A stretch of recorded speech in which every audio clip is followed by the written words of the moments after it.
Bismillahirrahmanirrahim. Assalamualaikum warahmatullahi wabarakatuh. Anak-anak sekalian yang sedang istirahat di rumah, kita bersyukur kepada Allah masih dipertemukan walaupun tidak secara langsung, dipertemukan dalam majelis yang tempatnya berbeda dalam rangka melaksanakan apa yang menjadi kewajiban kita kepada Allah sebagai hamba Allah ataupun sebagai khalifatullah fil ardh. Anak-anak sekalian, kalau pada tahun sebelumnya kalian bisa bersama-sama ngaji di pondok atau disebut dengan kilatan Ramadan dan sebagainya, tetapi karena kondisi sosial kita yang seperti kita ketahui, ya, ada wabah, maka kita tidak bisa bertemu secara langsung. Tetapi itu tidak berarti bahwa kita tidak belajar. Belajar itu tetap menjadi kewajiban kita. Mengaji ta'ammuq fiddin itu menjadi kewajiban kita semua. Karena itu kita harus memanfaatkan media, ya, media yang ada ini untuk tetap terus belajar, terutama belajar agama, mengisi kegiatan Ramadan dengan hal-hal yang bermanfaat. Anak-anak sekalian, perlu saya sampaikan bahwa para ustadz yang lain sudah menyampaikan materi mungkin kepada kalian semua dengan kitab tertentu, tetapi saya tidak menggunakan satu kitab tertentu. Cuma yang akan saya bahas nanti adalah tentang tafsir suratul Fatihah yang materinya saya ambil dari beberapa kitab tafsir. Sebenarnya ada salah satu kitab tafsir suratul Fatihah, tetapi mohon maaf karena itu kayaknya tidak diproduksi, tidak dicetak secara umum sehingga agak kesulitan di dalam mencarinya. Karena itu mudah-mudahan ini tidak mengurangi ta'zim dan ikram kita semua kepada tafsir atau kepada kalamullah yang tertulis di dalam kitab tafsir atau kitab Al-Quran. Sebelum kita memulai belajar atau memulai mengaji, marilah kita bertawassul, ya, memohon hidayah, petunjuk, syafaat dari Allah wa Rasuluh, dan sekaligus kita sebagai santri, ya, pertama kita harus bertawassul kepada Rasulullah, kepada para mufassir yang telah mengajarkan kita untuk memahami Al-Quran, ya, ila hadratin Nabi Mustafa Muhammadin sallallahu alaihi wasallam wa ala ashabihi wa radiyatihi wa ila jami'i mufassirin wa muhaddisin wa musannifin rahimallahu ta'ala anhum wa ila jami'i muassasi ma'hadi bahril ulum lahumul Fatihah.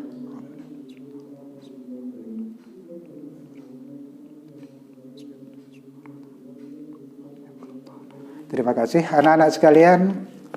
Kalian sudah hafal semua yang namanya suratul Fatihah. Saya yakin tidak ada yang tidak hafal.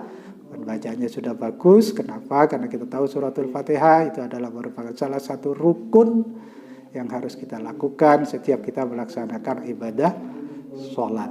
Sehingga kalau kita hitung dalam satu hari kita membaca paling tidak berapa? Coba kalian hitung misalnya dari sholat zuhur 4 rakaat, asar 4 rakaat, isya 4 rakaat, 12 rakaat. Maka ada 17 kali sekurang-kurangnya kita membaca suratul Fatihah. Tetapi pertanyaannya, apakah kita semua sudah memahami apa yang menjadi isi dan kandungan dari suratul Fatihah? Disitulah makanya kita perlu ngaji tentang suratul Fatihah, sehingga ketika kita membaca suratul Fatihah maka kita akan semakin memahami makna-makna yang tersimpan di balik setiap ayat yang Allah turunkan kepada kita semua.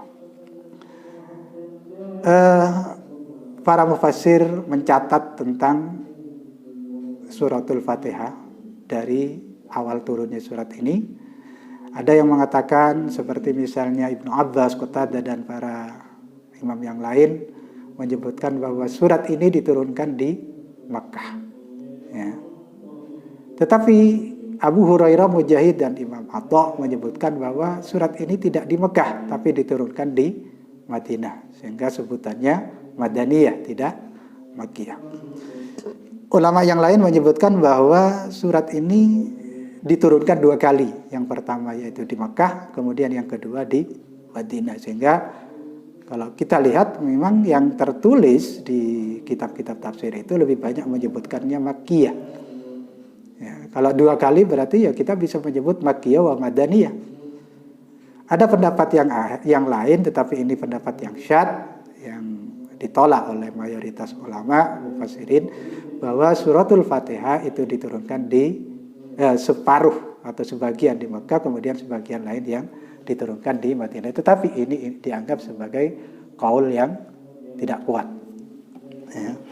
Suratul Fatihah terdiri dari 7 ayat, 7 ayat, sehingga disebut dengan sebutan As-Sab'ul Masani.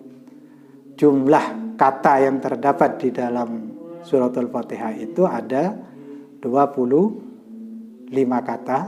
Jadi kalau kita baca Bismillahirrahmanirrahim, ba, ismun, lafzul jalalah Allah, ar-Rahman, kemudian ar-Rahim, itu sudah ada 5 kata.